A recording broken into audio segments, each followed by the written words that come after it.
I love helping people get into comics, but let it be known that there is no one way to get into comics. Every single comic fan has their own story about how they found the medium and what they like about it and what brought them in. But here's some advice that I have for new fans. One, you're already a comic book fan. If you've read Garfield in the newspaper, if you read graphic novels in school growing up, if you read comics on Twitter, whether they're like the funny joke ones or like the really serious thread comics, like you read comics. And, like people say that superheroes are American mythology and like not all comics are superheroes, but most people who want to get into the space are talking about the big two. But like it really is true that like superheroes take up so much of our cultural idea that even if you've never seen a superhero movie, watch the cartoons, you know who Spider-Man is, you know who Superman is. We are all very aware of the like tropes of the genre of superheroes. So like you're already like doing better than most people were like 30 years ago. You know what a superhero story is supposed to look like and you know how to read a comic. So like you're already mostly there. Two, reading comics and collecting comics are very different hobbies. A lot of people are intimidated by collecting comics, so they never start reading comics and they assume that collecting comics is very expensive. But it doesn't have to be. And for a lot of comics, you can just read them for free. They are available at your local library. Marvel and DC both have an app with a subscription service where you can read comics, and those have like a free month trial. And they're all over the internet. Like I'm like piracy is encouraged in this hobby. I'm personally not a comic book collector, but my partner is, and there's definitely a stereotype of the comic book collector as kind of like this older weird man who's like gatekeeping. But like here's my hot take. I think a lot of girls could get really into comic book collecting because the same rush I feel when I go thrifting and find like a vintage grandpa sweater is the same rush my partner feels when they find like a comic that's like super obscure and weird and it's only $2 and like the boxes. Like if you like going to the Goodwill bins, to the outlets, you will like collecting comics. You just need to like know what you're looking for. It's like the same as thrifting. People can get into collecting and it doesn't need to be expensive. You don't need Action Comics number 1. 3, be okay with not knowing things. Like, listen, there are those fans who are going to be annoying and quiz you about every single aspect of a character, and it's going to be awful. But, like, most fans are not like that. You do not need to know everything, and most people do not expect you to know everything. Going into it with the assumption that you're not a real comic book fan unless you've read every single appearance of Batman is an unsustainable goal. You know how like a lot of people start Grey's Anatomy in like the later seasons and like it's kind of a lot to watch every single episode of Grey's Anatomy? No one is expecting you to read every comic. Find an era or an arc or something that is interesting to you, and usually you'll pick up the background information from context clues. 4, I know I just said be okay with not knowing, but also get curious. There is something really fun about like seeing something weird in a comic book and being like, I need to know more about this, and kind of checking Wikipedia is going back to like what their sources are and like finding just like weird obscure comics and getting really nosy and finding like this really juicy personal drama that happened in the 70s. Like it's fun. It's fun to dig around in comics and try to be like, where did this come from? To be like, it's fun. It's really fun to just kind of be like, what is this weird thing? Let me investigate more.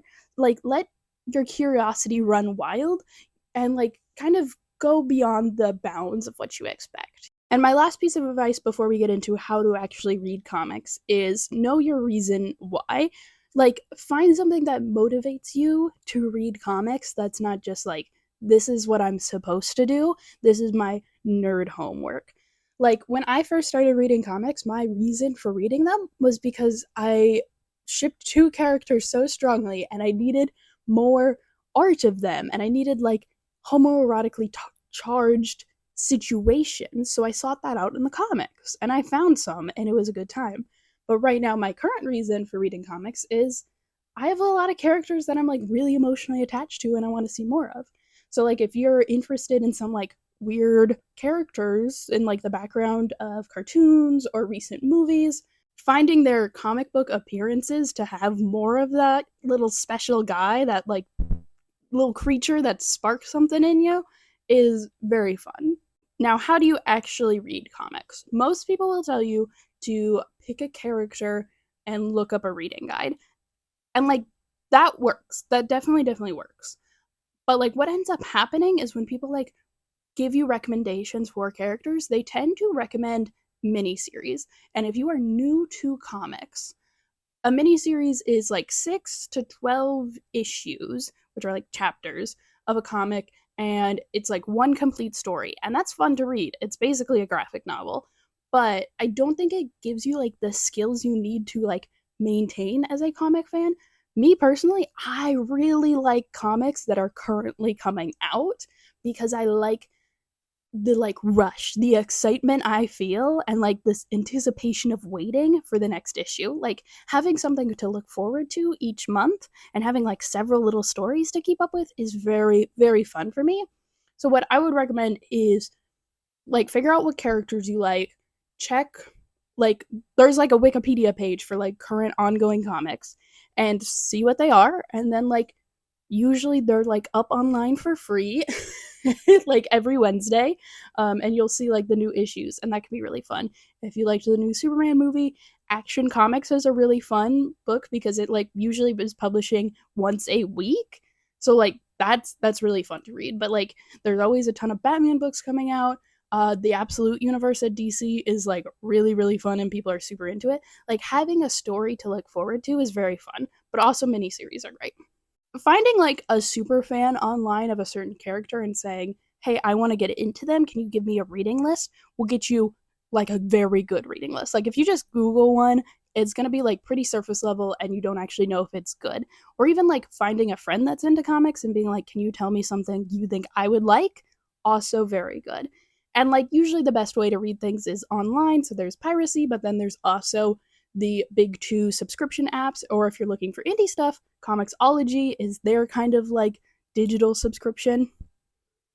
So imagine you actually want to read the physical book and not just online. Don't start with single issues if you're a new person. Like finding and collecting the single issues to read them when you're getting into it is kind of a lot. You'll get there eventually, I promise. But like unless you're getting like unless you're going to the comic book shop and you have someone who can help you with that, it's a lot. This is fun, but it's a big thing to start with. Most newcomers, I recommend starting with trade paperbacks. They're just collections of single issues into like what is essentially a graphic novel, and you can find these online very easily for like a lot of things. There's like very few things that aren't in trade paperbacks, especially recent stuff, especially very important stuff. And like you can get those at your library. So like I would recommend starting with the trade paperbacks if you want to read physically, and just like finding something from there. Like just see what looks interesting to you in like the comic section of Barnes and Noble. Like if you know how to read books, you know how to read comic books. I promise. It's not that hard. It's a lot of fun. You just kind of have to like have a gremlin mentality. Like you have to be like, what can I get my hands on that's just specific and tailored for me? Because comics have existed for like almost 100 years. There's gonna be something weird and freaky that fits your specific niche. And that's like why comics are so fun, guys. It's why they're so great, because there's so much. And it's awesome. It's great. You just kind of have to be willing to look for it. Like some stuff it's very easy to find, but like you got to find your little niche in comics and it'll bring you so much joy. It's fantastic.